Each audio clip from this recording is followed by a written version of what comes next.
पुरुषस्य रूपमधिकम् प्रच्छन्नगुप्तं धनम् विद्या भोगकरी यशः सुखकरी विद्या गुरुणा गुरुः विद्या बन्धुजनो विदेशगमने विद्या परं दैवतम् विद्या राजसु पूज्यते न तु धनम् विद्या विहीनः पशुः विद्या प्रशस्यते लोकैः विद्या सर्वत्र गौरवा विद्यया लभते सर्वम् विद्वान् सर्वत्र पूज्यते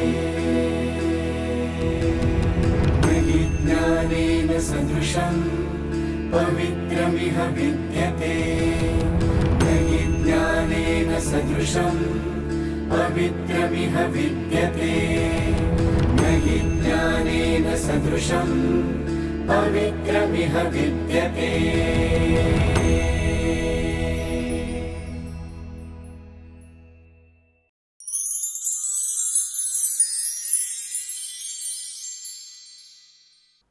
Dr. Panchshiela Mahale is an assistant professor in the Department of English at Dalit Feminisim Sathaye College. She teaches English literature. She has a total of 15 years of teaching experience. She has taught at the Moti Lal Nehru College in Delhi University for 6 years before joining Sathaye College in 2014. She is also a recognized postgraduate teacher. Her areas of interest in English literature are varied. They include the study of period literature in British history, feminism, post-colonial literature and marginal literature. Dr. Mahale has published and presented several research papers in seminars and conferences at the state, the national and the international levels. She has also authored 2 books and contributed a chapter to the textbook of Institute of Distance and Open Learning in the University of Mumbai for MA Studies in English Semester 1. Besides, she has been an active member of several syllabi framing committees in the subject of English at the University of Mumbai. Welcome Vidyavachaspati, Dr. Panchshiela Mahale.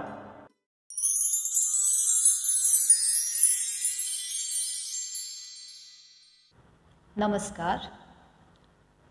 The topic for today's presentation is Dalit Feminism in selected Dalit women's writings.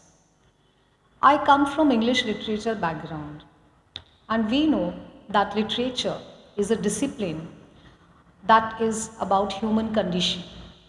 It belongs to the area of art and humanities.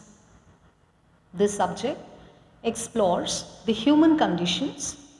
It also explores the human interactions with one another, influence of society upon the members of it, and several such conditions which involves humanity at the core. The interest in the topic Dalit feminism and also Dalit women's writings came to me while I was pursuing MPhil degree. I was always interested in marginalized section of people, and therefore I chose to pick a topic that related to the most marginalized amongst them, that is the women. The issues of women has always remained close to my heart, and therefore it was but natural for me to choose something of this kind. Therefore, while pursuing PhD and selecting the topic for my PhD thesis, I delved into the idea of Dalit feminism. Therefore, the topic Dalit feminism in selected Dalit women's writings. This topic relates to the broad idea of feminism. So before delving into considering what exactly is Dalit feminism, we must understand the movement of feminism as it has existed in India, and before India it has been there in the West. So what exactly is feminism? Feminism is a commonly used term. Feminism is nothing but it is an advocacy of women's rights on the ground of the equality of the sexes. We know that in the West, the feminist movement began with the Seneca Falls Convention in 1848. This was a 19th century, and this was called out for the social, civil, and religious rights of women. If we compare it to the Indian context, the Indian feminist movement rose as a part of the middle class social reform movement in the 19th century. So it coincided with the time period. However, the beginning of the feminist movement in India were issues related to the social status in society, included in the social reform movement by our reformers such as Raja Ram Mohan Roy, Ishwar Chandra Vidyasagar, Annie Besant, M.G. Ranade, and Bal Gangadhar Tilak. However, the movement was a gradual one. It took a very long time to settle. The movement was precisely focused upon the prevention of the ill treatment of women and raising the status of women in society.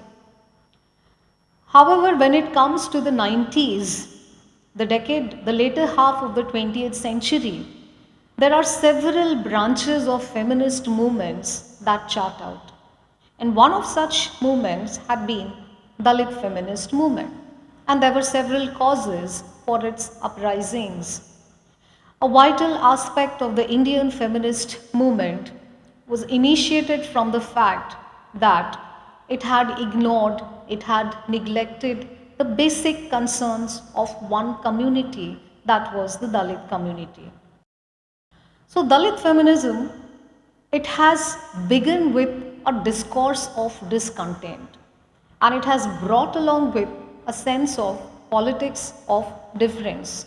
The very idea of emergence of this kind of feminism comes from the fact that it not only questions the mainstream Indian feminism's hegemony in claiming to speak for all women, but also the hegemony within, that is, the Dalit men within, to speak on behalf of their women. So the women from Dalit community had always felt oppressed. They felt doubly marginalized. Doubly marginalized, firstly, on the account of the caste when it came to the practice of external patriarchy, and within the community at the hands of the Dalit men when it came to the practice of internal patriarchy. Therefore, it has been claimed that the Dalit women continued to suffer in the joint oppression of the caste and gender politics. These two ideas, when they intersect together, they bring a sense of suffering and turmoil in the lives of Dalit women. Acknowledgement of the issues of Dalit women who have been misrepresented or not represented at all by the mainstream Indian feminist movement. Therefore, it has been claimed that the status of these women in Indian society has always remained critical, and they are always on the crossroads between what is considered as the gender and caste, as well as between the Indian mainstream feminist movement and the Dalit movement as such. So we know that towards the end of the 20th century, there were many articulating voices which began to articulate themselves through literature. And the recent decades have registered a kind of a spurt in the criticism towards the literature contributed by them. So there have been several voices that have contributed to these, And one of the modes of these voices have been writing about their lives. So, during the later part of the 20th century, one could see emergence of dominant voices trying to be heard, trying to gain attention from the critics, from the readers, from the writers, and all those who were interested in the social issues.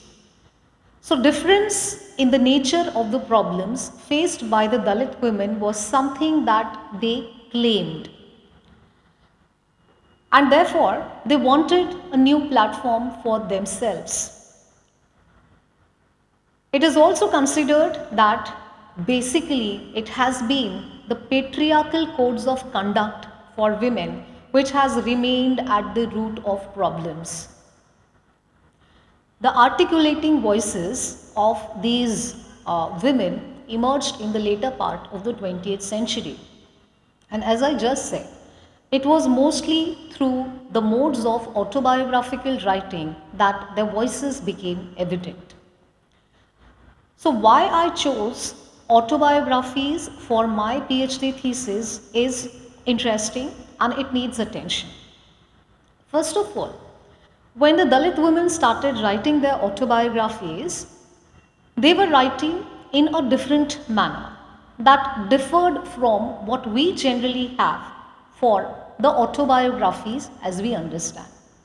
Generally, the understanding of autobiography is a kind of a writing which is about self. This is about growth of self, development of self, and this is basically a life story, a life history of an individual. So, an individual writes down his own life, pointing out to different instances and several such episodes which have influenced him and shaped his or her life into something better, something mature. So, this is the entire journey of an individual which is documented in the form of autobiography. However, when one reads through the autobiographies registered by Dalit women writers, we find something different. The difference lies in the fact that mostly the autobiographies which were written around this time period were those which were consciously not focusing only upon the journey of an individual. It was largely about including several other women and their life stories with the sense of community. So, one of the factors that distance normal autobiographies from these autobiographies is the fact that they extend, the idea of individual is extended into community narratives. So, we have stories of mostly the women belonging to these communities, the voices become one. And women could be sharing experiences in these narratives. So, the basic claims raised by the mainstream women through feminist platforms is what has been contested by the Dalit women writers, which is evident in their writings. So, some of the concerns that is generally a part of a larger feminist movement includes discrimination, which is based on gender at all the levels. Secondly, patriarchy is something which is considered to be a controlling agent to keep the women in their places in society. The other problems that arise out of patriarchal codes of conduct include marital problems, the problems related to dowry system, enforced widowhood, and pressures to produce sons within the families. These are some of the issues. There are several other issues. Also, one of the significant issues that has been observed is to protect the purity of the sexuality of the women at all costs. However, when it comes to the Dalit women and their lives and the concerns that they speak of, it takes us to the level of the basics. They speak of lack of basic human rights, including food, clothes, shelter, and protection of dignity as a human being. Also, their bodies are constantly subjected to episodes of rapes, public humiliations, and physical humiliations within the caste system. So, they are the victims of caste system. So, that is to tell that they continue to suffer at the hands of the external patriarchy the most. And therefore, when these claims were written by the Dalit women through the autobiographies, through the stories, through the poems, and through several other narratives, I thought that why should not I proceed with the autobiographical studies of these women, and why not study the selected text which brings out the differences in the concerns that these women have claimed, and how do these concerns remain different from the concerns of the Indian mainstream women. So for this purpose, I selected Dalit women writers writing autobiographical narratives, mostly from Maharashtra, and one selected writer from Tamil Nadu. Urmila Pavar's The View of My Life, Kumud Paude's Anthasport, Bama's Sangati, Baby Kamre's The Prison We Broke, and Shantabai Dani's Ratradin Amhi. The two of them have been translated from Marathi into English. And the reason for selecting these autobiographical Dalit memoirs and narratives is the fact that they talk about the community rather than focusing upon the individual problems. So I'll begin with the first narrative that comes from Sangati by Bama. It deals with, first of all, issues of Dalit female sexuality, which remains at the center of discussion. Bama's Sangati is located in the rural area. Therefore, we get to see the concerns of the rural Dalit women. We also see that the narrative is replete with several cases of molestations, attempted rapes, marital issues, and so on. Also, the writer Bama has focused more upon the denied access to the rural women when it comes to the basic necessities of life, such as adequate food and other basic resources, and therefore largely they have to remain dependent upon the higher castes in the village. However, with this, there is a positive aspect also which is reflected through the narrative in Sangati. Sangati is shown to celebrate the womanhood of rural Dalit women. There is basically a division of the description in the way the Dalit women have been described. There is one section of women who remain completely subservient to the caste laws, and therefore they continue to suffer. However, we also see there is another section within which is represented by the narrator, who happens to be a young, educated Christian woman. These women are resilient, they are argumentative, they are bold, they are reasonable, self-reliant. So Bama, when she depicts several issues and concerns related to the Dalit women's lives, she has presented a balanced perspective through the rural portrayals of the Dalit women's lives. The second writer, Kumud Paude, she has written Anthasport in 1981. Kumud Paude has remained a strong narratorial presence throughout the narrative, and she commands an authoritative voice and much in control of the narrative. When she describes her own life, she talks about how the internal patriarchy is least present in her own life, while she describes that she continued to receive unlimited support of her family members. And she was also the one privileged one to receive education at university level. When it comes to the marriage, the intercaste marriage poses no problems to her family members. However, there is a problem of acceptance when it comes to the in-laws.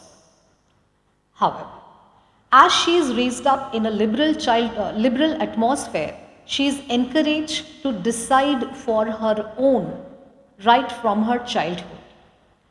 However, when we continue to read through the journey of Kumud Pavde, we understand that when she has to face the external world, there is a strong indictment on the part of the author towards the practices of patriarchy, which she considers as irrational, and therefore we do see several episodes where she has criticized the Hindu customs such as Vatasavitri Puja. Another writer is Urmila Pavar. Urmila Pavar has written a memoir, The View of My Life. The memoir captures successfully the dilemma of young educated Dalit women confronted with the mainstream feminist ideologies. Herein also Urmila Pawar registers in her memoir that within the family she did not suffer much. Her family continued to support her to the extent of pampering her. The other women characters in the family have also been depicted as strong-willed characters and decision makers. However, when she is exposed to the feminist movements, the author gets swayed by the influential rhetorics of the mainstream feminist and she tries to imitate them. However, she continues to suffer on account of her caste.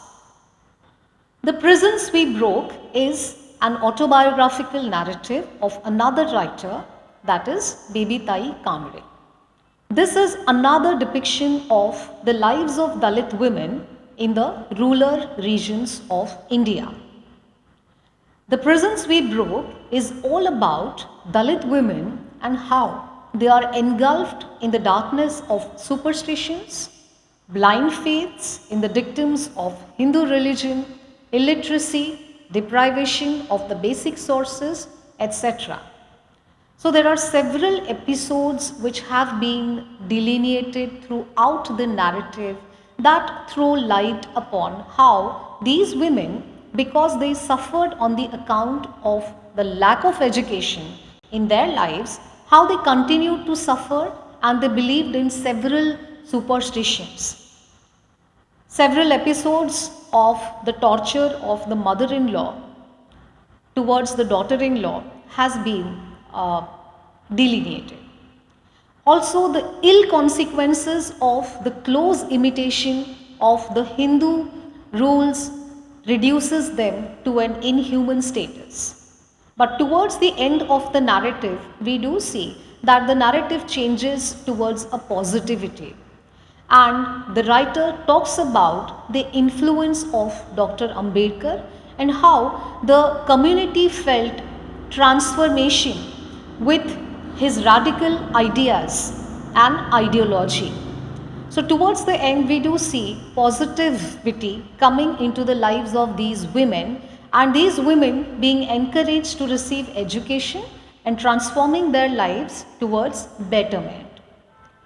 The next narrative under consideration is Ratra Din Amhi by Shantabai Dani.